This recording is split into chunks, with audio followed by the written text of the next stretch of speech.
Hello, everybody. Today I'm here to talk about Patar Panchali, directed by Satyajit Ray. Oh man, this movie is slow, huh? Like, God. I have a problem with these kind of movies, and if you've been on my channel for a while, you know exactly what I'm going to say next. The number one purpose of a movie is to entertain. You can dissect it and it can have a lot of meaning behind it, but if you find the movie not entertaining enough, and I don't mean entertain as in someone needs to die or there needs to be fighting scenes or someone needs to make a cameo, because see a lot of people, right? I see a lot of people who are into artistic cinema who love to like defend this by saying, oh, you just have a short attention span, or like, oh, there was not enough action for you. When I say entertain, I mean it should have a plot and a story and characters which I'm involved in. It could be the very same thing which Patar Panchali is. It could be just a camera put into the lives of these people, but I feel like there should be some sort of interesting story about it.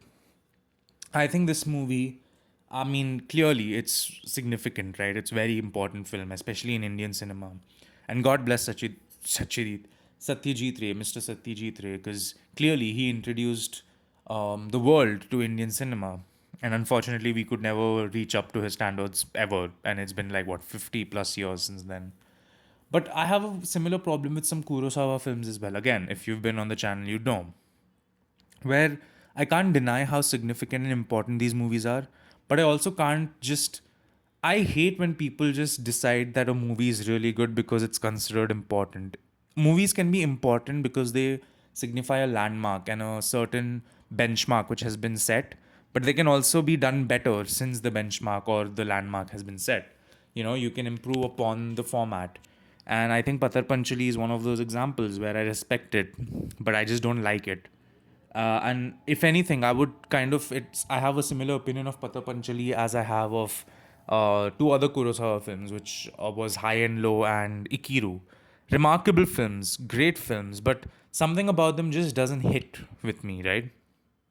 And I can't deny the influence they've had on cinema as a whole. But I also can't just go out of my way and say, oh, this is the greatest and oh, this is wonderful.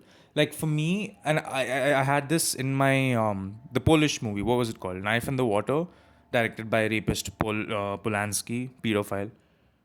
You know, I said that in that video as well that I don't like a movie where the only point of the movie is to like really break it down and dissect it. Like, here's the thing, when you see a puddle and you put your foot in it and you realize it's deeper than it goes, it's rewarding. When you see that it's an ocean, sometimes you just don't feel like putting your foot in at all. Does that make any sense? Like for me, the kind of movies I like is where, oh, you think it's like just a little puddle, it's like surface level, and then you put your foot in and you're like, oh, wait, there's a lot to this movie.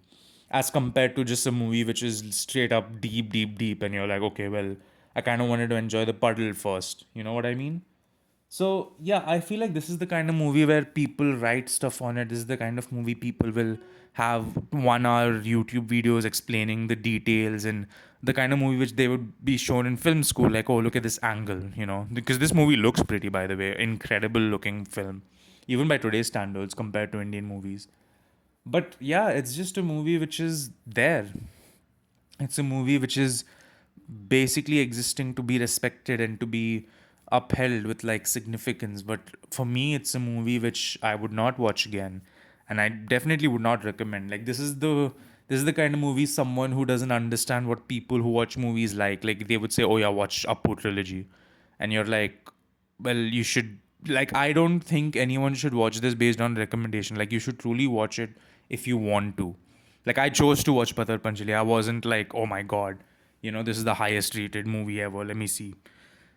Because I knew what to expect from these kind of films. And unfortunately, it's true. Like, I cannot give it more than a 3 out of 5. Not because it's artistically not deep enough for me, or it's like too deep that I don't like it. It's literally for the fact that it feels like I watched a 2 hour movie where nothing really happens.